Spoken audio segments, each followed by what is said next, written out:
Texas wine is a growing industry, but state law keeps some family operations out of the business. Free the Texas wine industry, free all the industries, and let us live up to our potential. We look closer at big donations aiming to influence key state leaders. But when you talk about alcohol regulation, they spread their money around. How the current system keeps businesses in Texas from doing what's legal in other states. The state's top attorney takes a new step to put an end to DACA. Our Attorney General, Kim Paxton, keeps attacking Dreamers, keeps attacking the immigrant community. A Texas lawsuit could end the Obama-era order protecting people who came to this country illegally as children. This is about the Constitution, it's about separation of powers, it's about the President of the United States. Why the lawsuit is happening now and who's affected by the case. Information warfare targeting Texas. Russian bots in the American alt-right media convinced many Texans was an Obama plan to round up political dissidents. Why the test run for Russian interference in the 2016 election may have started in the Lone Star State.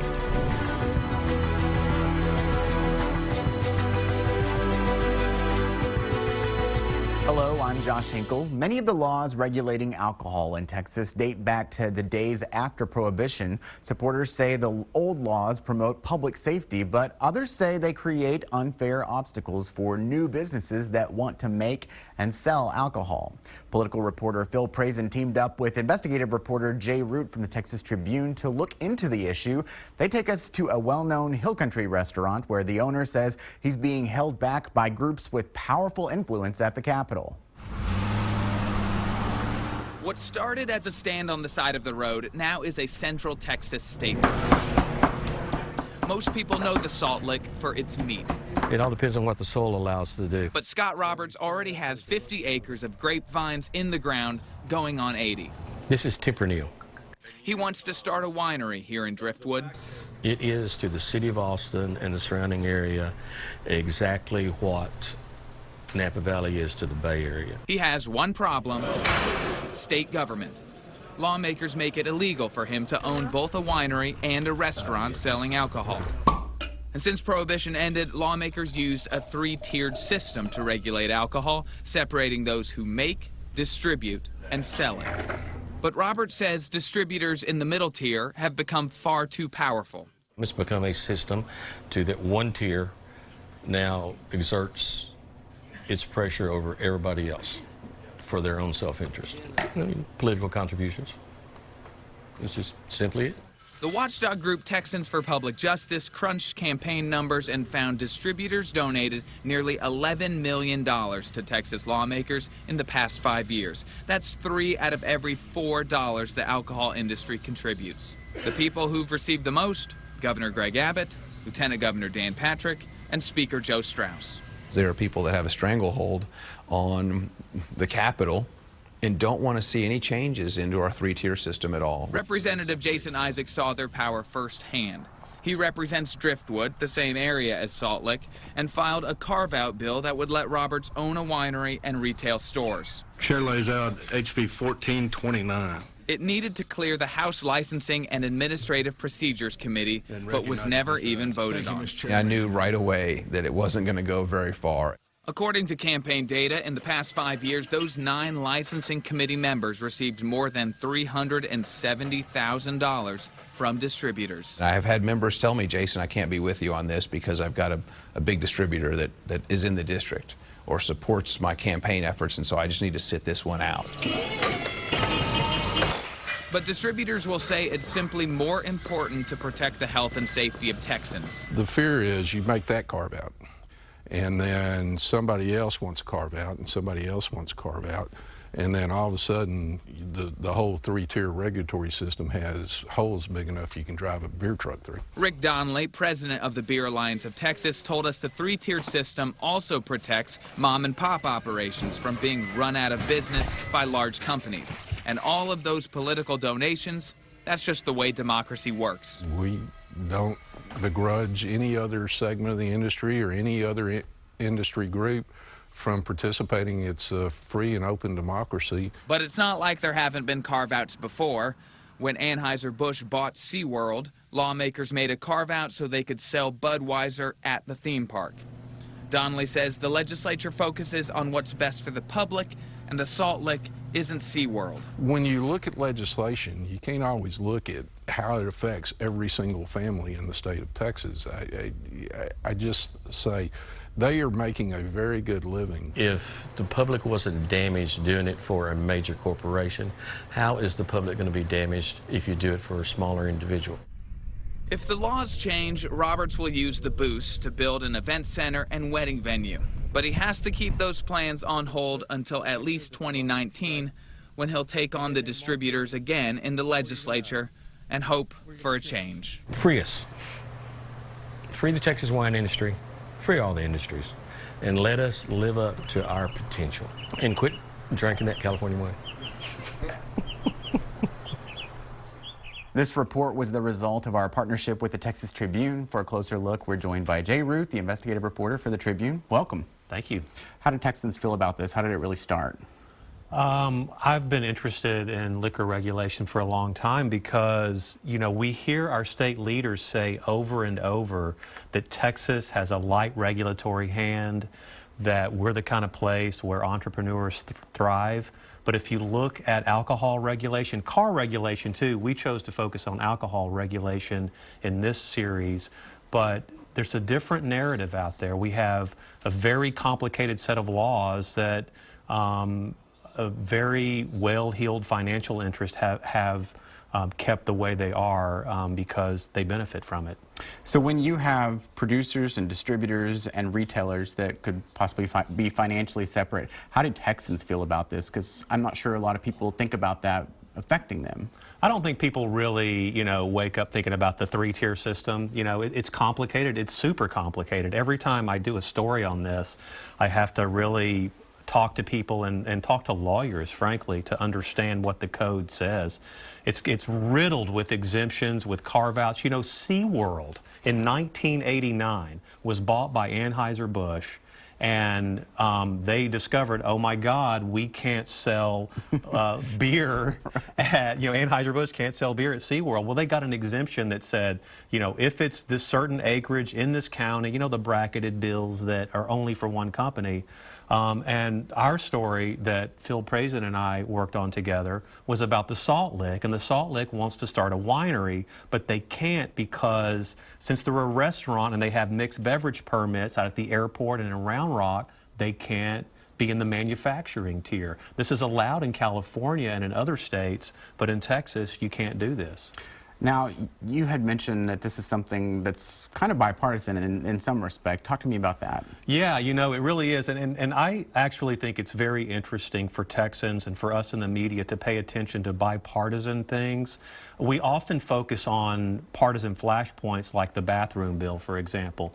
But when you talk about alcohol regulation, they spread their money around. So you have these huge bipartisan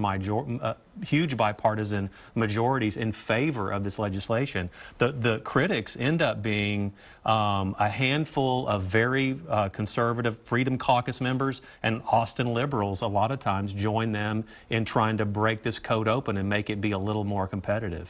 Now, how many samples did you take before you wrote this story? Samples of barbecue or wine or both?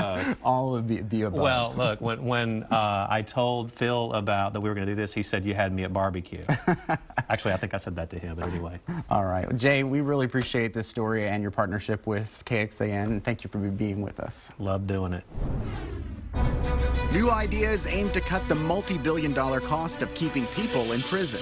It's going to take a lot of work on a lot of different angles to get where we need to get. Job training could be a key to helping people stay out of jail, but is there enough support to make the idea a reality? A program that protects thousands of people in Texas from being deported could come to an end. It's about the rule of law. It's about the Constitution. It doesn't matter whether we've got a Republican president or a Democratic president. We have to keep power checked.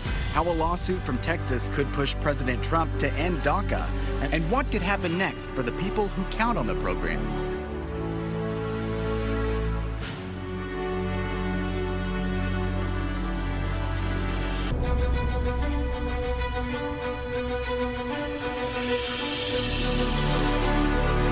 state of Texas is suing the Trump administration for continuing the Deferred Action for Childhood Arrivals, otherwise known as DACA. President Obama implemented the program. It protects thousands of people who came to the country illegally as children.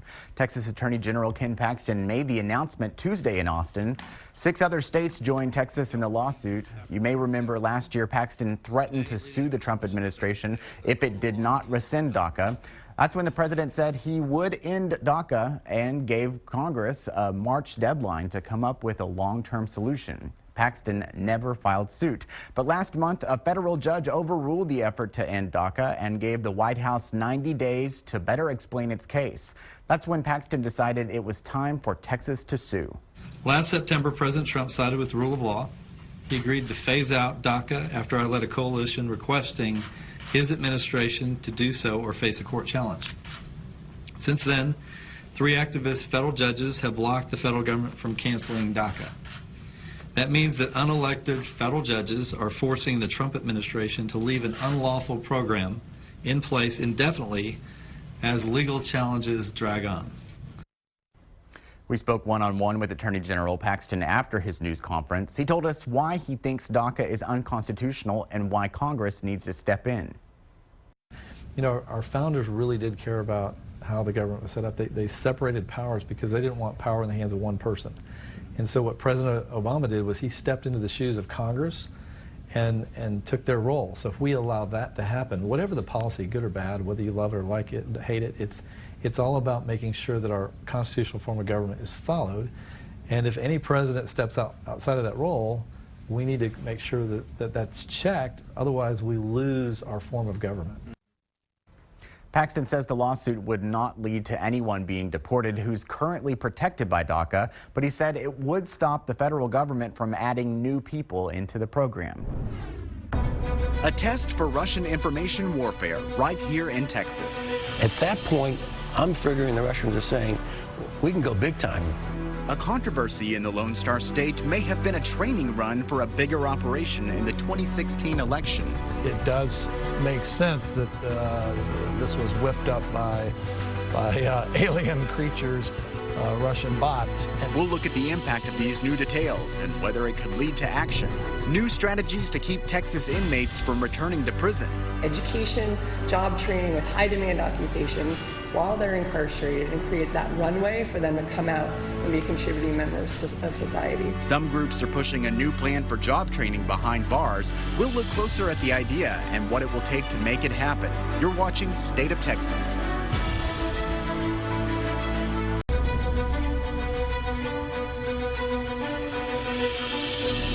A man who ran both the CIA and the NSA says Texas was the test case for Russian information warfare before their work to interfere in the 2016 presidential election. Michael Hayden says Russians used the Jade Helm military exercises in 2015 to convince Texans President Obama wanted to take their guns and invoke martial law. They took their game to North America in 2015, and I won't belabor it here, but there was an exercise in Texas called Jade Helm 15 that Russian bots in the American alt-right media convinced many Texans was an Obama plan to round up political dissidents, and it got so much traction that the governor of Texas had to call out the National Guard to observe the federal exercise to keep the population calm. At that point, I'm figuring the Russians are saying, we can go big time. To be clear, Governor Abbott ordered the Texas State Guard to monitor the exercises, not the National Guard. At the time, Governor Abbott wrote, "It is important that Texans know their safety, constitutional rights, private property rights, and civil liberties will not be infringed." The State Guard did not monitor activity in the field, but from Camp Mabry in Austin. The governor received daily updates. To put this in perspective, we're joined by Bob Garrett, the Austin Bureau Chief for the Dallas Morning News. Welcome. Well, thanks for having me. So Jade Helm, is this a big deal or not? It's intriguing. You know, a lot of us early in Greg Abbott's governorship were sort of raised an eyebrow over the way he reacted to this.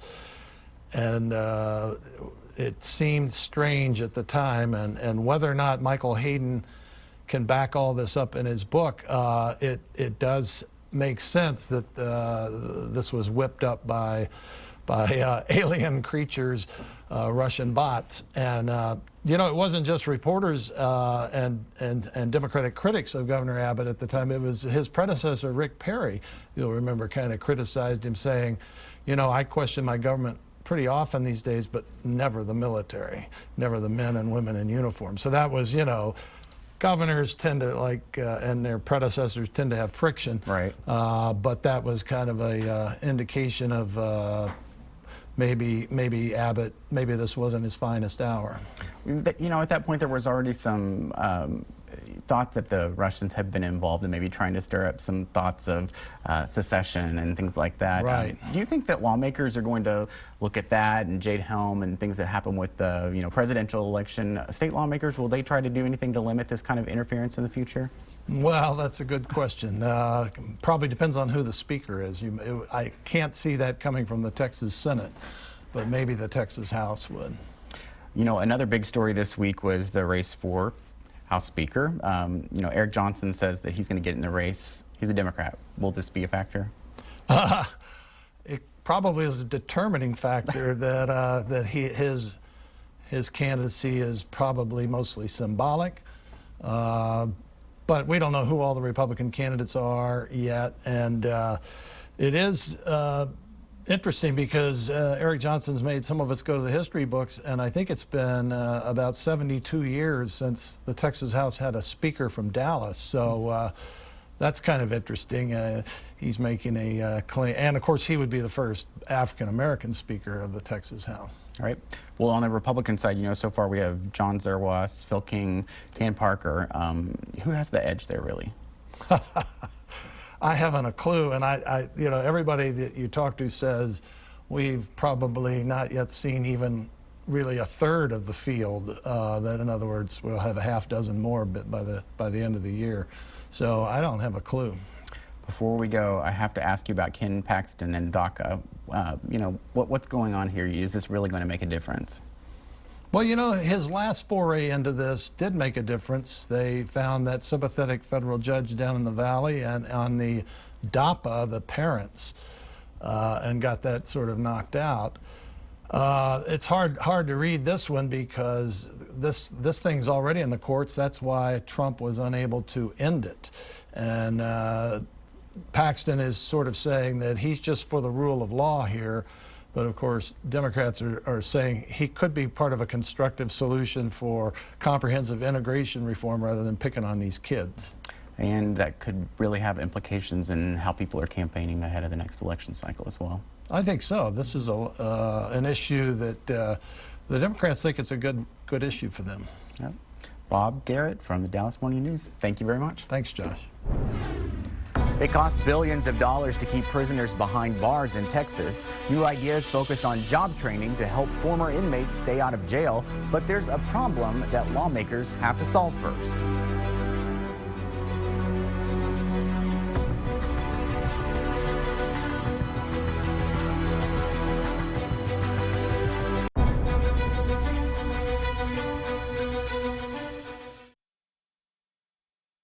$3 billion. That's how much Texas taxpayers spend each year to run the state's prison system. Most of that money goes toward keeping offenders locked up. The bipartisan Texas Smart on Crime Coalition recently surveyed GOP primary voters to get their take on what should change with the state's criminal justice system. Steffi Lee reports 91% support more job training for people in jail or prison. It's going to take a lot of work on a lot of different angles to get where we need to get. Lauren Johnson's passion, giving people inside Texas prisons a voice. I've spent time inside of prison and I have heard the stories of the women inside, and I understand that the root causes of what brings women into prison. The Texas Smart on Crime Coalition says one way to get the most out of our state dollars is to invest in job training for felons. Goodwill of Central Texas is already doing it. Link education, job training with high demand occupations while they're incarcerated and create that runway for them to come out and be contributing members of society. Windham School District serves the recently incarcerated, providing job training to more than 60,000 offenders in the state. Copper and fiber optic cabling, CNC machining, as well as some of the more traditional things that we've offered in the past. Just because they exist doesn't mean that everybody has access to it. In the last 4 years, they've worked to expand more courses to women. The goal is to have a lasting impact. We're targeting those in salaries of $12 to $18 an hour for all of our training, because we just don't feel like somebody making minimum wage and having a mark such as a felony conviction against them is really practical. You can't put your family back together on minimum wage. Steffi joins us now for a deeper dive into this topic. The survey found that voters back more job training. Is the state on board with that? Right now, sort of. Texas lawmakers passed a bill last session that would establish a re-entry pilot program. Now, this would allow the Texas Department of Criminal Justice to partner with different groups to establish job training as well as education programs. It's supposed to start in fall of 2019, but right now there isn't any funding. It's something that lawmakers will take up next session. The survey also looked at how people who get out of prison are handled by the state. What were the results on that one? Well, while a lot of people supported job training, nearly 3/4 of the people who responded to the survey also supported tighter restrictions for people on probation. Now, that includes enhanced curfews, electronic monitoring, and increased check-ins. Steffi, thank you very much, and thank you again for joining us for State of Texas. I'm Josh Hinkle. We'll be back next week to bring you an in-depth look at Texas politics.